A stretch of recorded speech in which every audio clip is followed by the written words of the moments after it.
Hello again, Rebecca here. Welcome back to my channel and welcome back to the Beginner's Guide to Mixed Media. Week 5, and it's the third and final video in the Week 5 series for paints, and it's series class video 15. So this right here, this little bitty baggie, that's the photo I'm going to do. I just stuck it in there when I decided to choose what I wanted. This is all that I have left of the the Cocoa Vanilla Studio Daydream collection. So I have no more 12 by 12 papers. I don't even have any large scraps. I killed it paper-wise, and I did use a lot of the embellishments, but I had ended up with 2 of these 6 by 12 sticker sheets. So had I not had that, there would have been a lot less in her. But I'm going to use it. I'm going to use the embellishments because I don't need any paper for what we're doing today. And today we are going to take this beautiful cut file. I hope, can you see that cut file?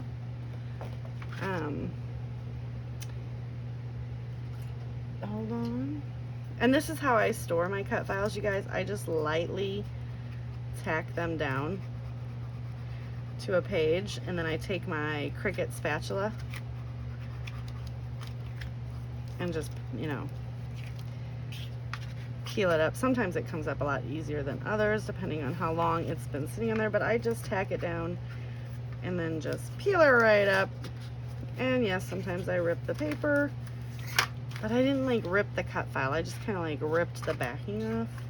Probably should have had this done before I started, but at least you guys get to see everything. All right, so see, and then I just ripped that just a little bit. It's just one of the layers, and I cut instead of using white cardstock, because I use that a lot for mixed media when I'm cutting on a cut file, I just took I think this is from a Maggie Holmes or I have no idea. It's one of the cut aparts or something. It was a design that I would never use, that I normally usually flip like this. See? I'm not going to use that. I think I've used that once, and there was 3 of them in a pack, so I'll flip it over and use it as white cardstock. But in this case, it was holding my cut file, which is all these presents, and this is available over at the Confessions of a Paper Addict Etsy store. I absolutely love Virginia's cut files. I am on the design team. But all right, so today what we're going to do is we are going to play with the Vicki Boutin watercolor brushes.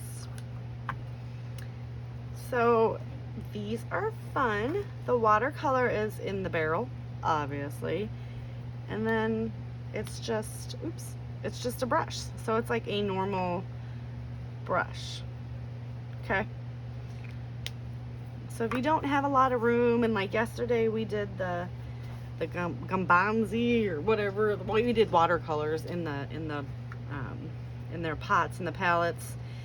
And if you don't have room for all that, well, you just have these little pins right here, and they're Vicki Boutin, so they're very vibrant, very colorful, and they have fun names. Like this one is Watermelon Burst, Juicy Pear, Blueberry Pie, Coral Macaroon, Orange Slice, Blue Hawaiian, Mint Julep, Plum Pudding, Sugared Strawberry, Cotton Candy, Cherry Tart, and Crushed Pineapple. So it always makes me seriously hungry when I start playing with these. And yes, we're going to paint those all vibrant and then come in with these kind of pastel-y subdued colors from the Cocoa Vanilla Studio, but such is life. And I'm actually going to paint it right on that background there. Kind of help with the cleanup. All right, so we are going to come in here.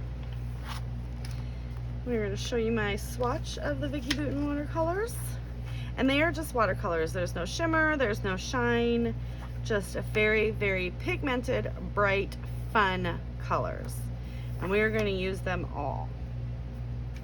And I am not going to gesso anything today. We are just gonna go for it. Oh, Lord have mercy.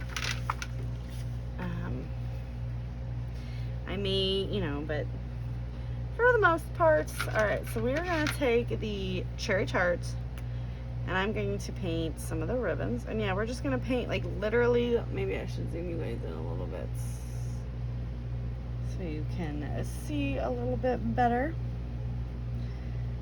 And they're very easy, and you don't have to, like, I find that I don't really have to squeeze a lot. It kind of flows the pigment in, or the watercolor in, as it runs out of the brush. I mean, you might have to give it a little squeeze here and there, but see how easy this is? And I'm just going to paint and paint, and I'm going to do a couple of these, and I'm not going to do them all on camera, you guys, for the sheer fact that that would take like too long. We would be here for like a 12-hour video of me watercolor painting this very fun die cut. And since the picture is all about my son, it was his graduation, right? So I had done a mini album.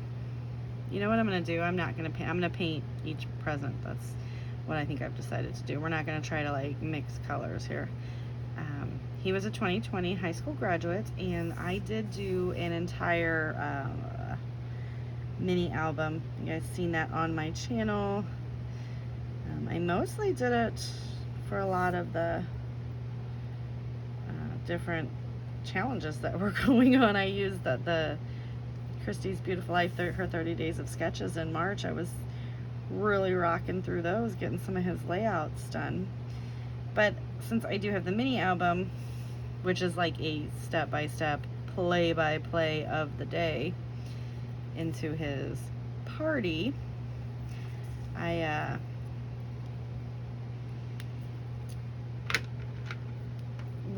still want some of them in my regular album.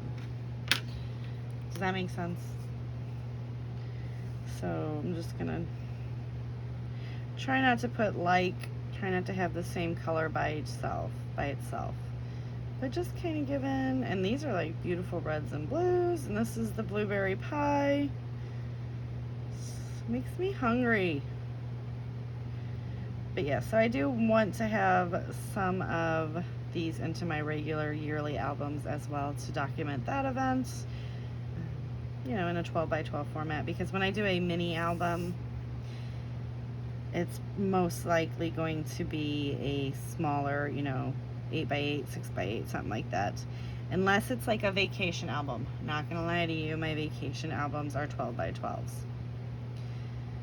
Unless it's like a weekend trip or something like that, something that I want to document.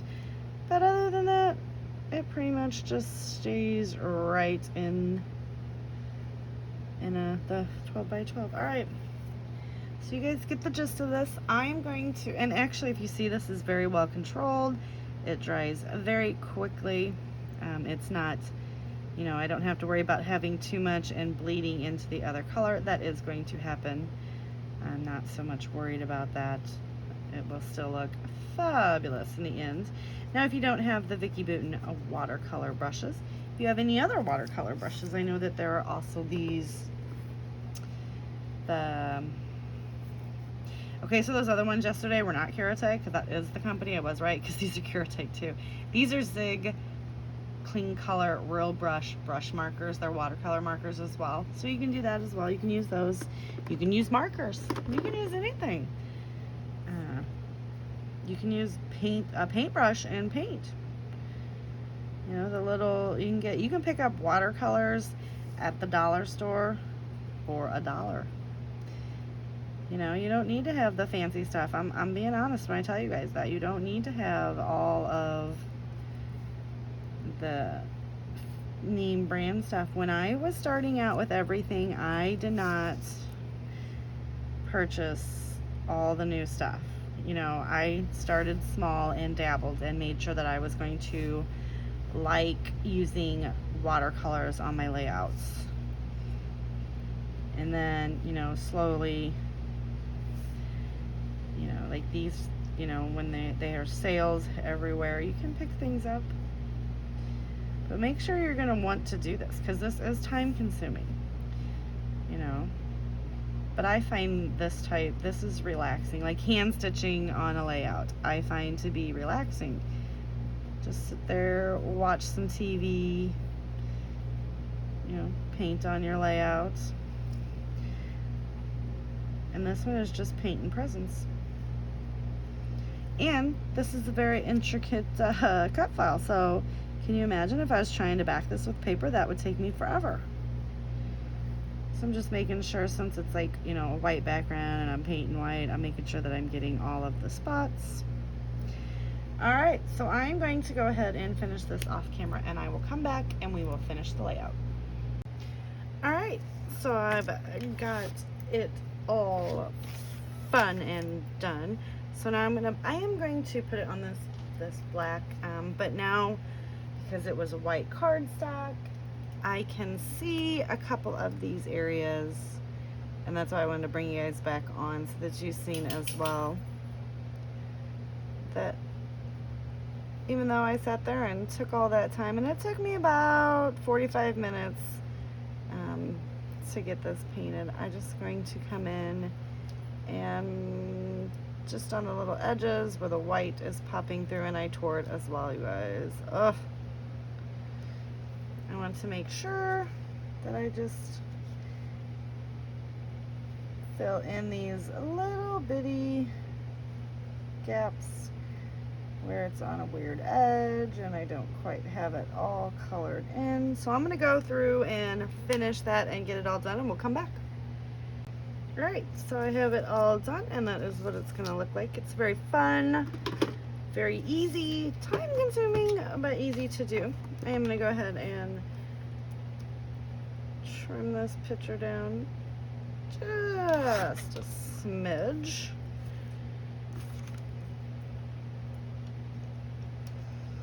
Don't want to cut off any of the Jolly Green Giants' heads there.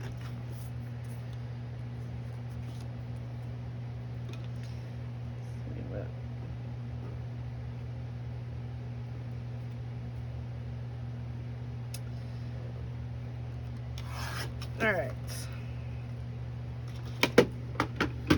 My brother and my son are really tall, so that is why. He's 6'5" and he's 6'4", 6'4" and 6'3", but like 5'4". She's like odd man out, poor thing. Alright. So we're gonna take this and kind of see, where do we want to put the cut file without actually covering. Alright, so I'm going to push it up to the top, put the photo down here, because I don't want to, I mean, that was hard work, and I don't want to, you know, I don't want to cover it up. Alright, let's pull out everything we have in here. And I did just dump that to the side, and I do apologize if you can't see that, but I'm looking to see if maybe I have anything that I could use.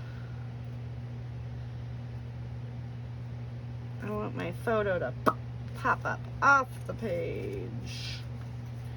So I'm just kind of looking at what we have left. Yeah, not a lot. Alright. So, moving right along. I will, hold on. I'm going to grab some white cardstock. I'll keep talking. Just, you know, just don't feel like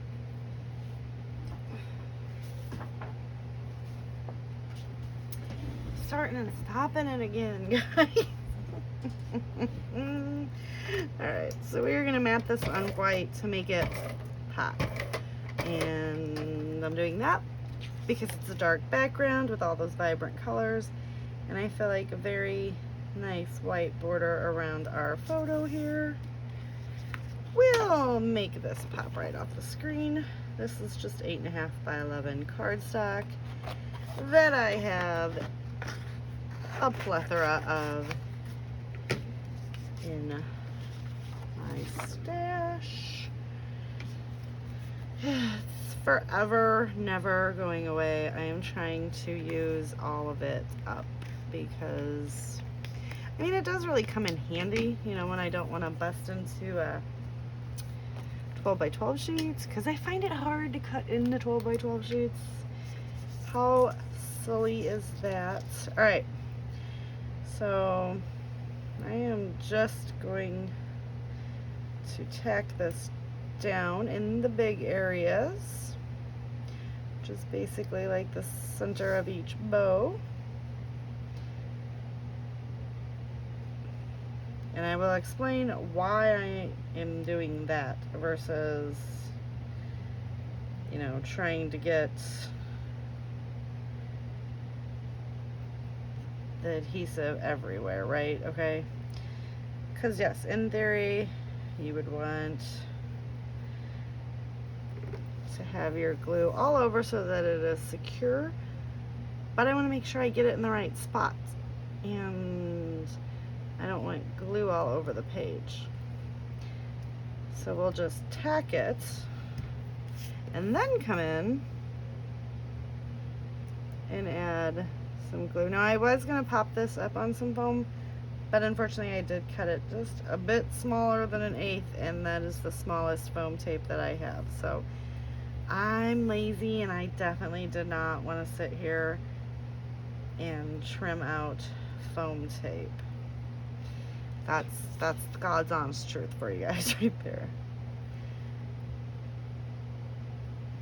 I should have widened the presents a little bit, because, you know, in the Cricut you can manipulate the cut files, like you can make them bigger, smaller. That's the one thing that I really do like about cut files is, you know, you can make it. Now if you don't have a machine, obviously whatever you're sent in whatever size you purchase is what you have to go with. But the cut file, I mean, I just have I had a Cricut, an older one, for quite some time. I thought, like, oh, it's the bee's knees, I'm gonna use it every single day of my life.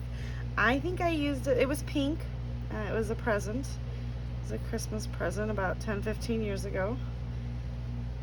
I think I used it like twice. Like, I didn't like buying the cartridges, it didn't like any of that. So I sold it 2 years ago, a year and a half ago. I sold it for 50, I think it was like $100 with all the cartridges and stuff. And there was, you know, there was a lot of cartridges with it. And bought the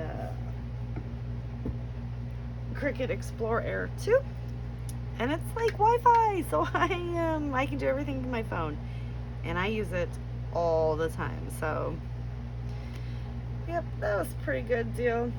All right, so I'm just gonna take a couple of these little cute stickers and kind of just start tucking them in to the blank spots.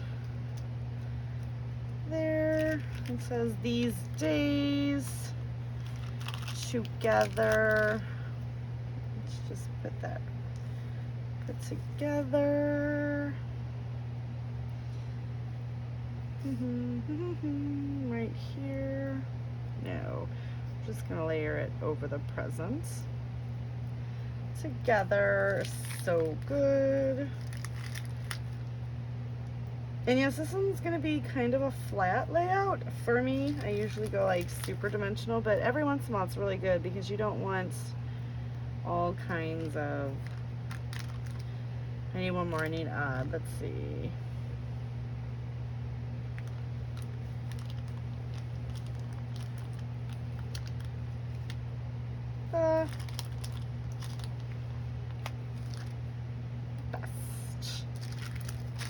Alright, so there's that. What else do we have?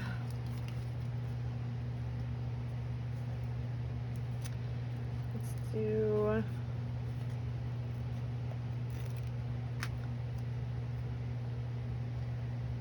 I love this right here.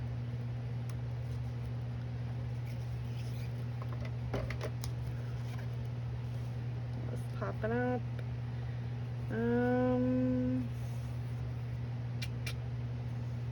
What else do we got? Oh, the title. I need a title. Like, I'm serious, guys. I'm going to put a couple other things on here. We're going to put the title. Alright, like so.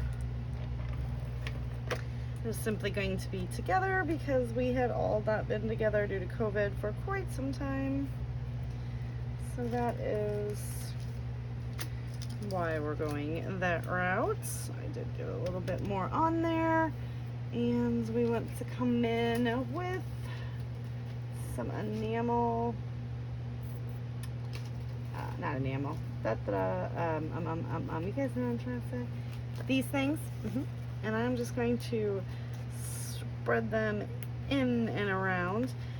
You know, the mixed media and the cut file are pretty much the star of the show, so I don't want to take away from that.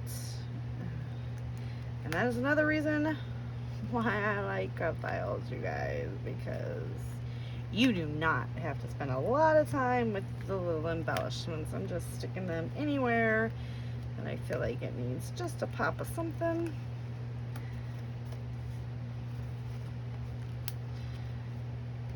Just getting it done. Alright, that is gonna do it. So if you liked the class and the layout, please give me a thumbs up. Click that subscribe button down below. Please do not forget to head on over to the Facebook group, which is listed in the description box. Join in on the fun, share your work, and I will see you guys tomorrow with another layout.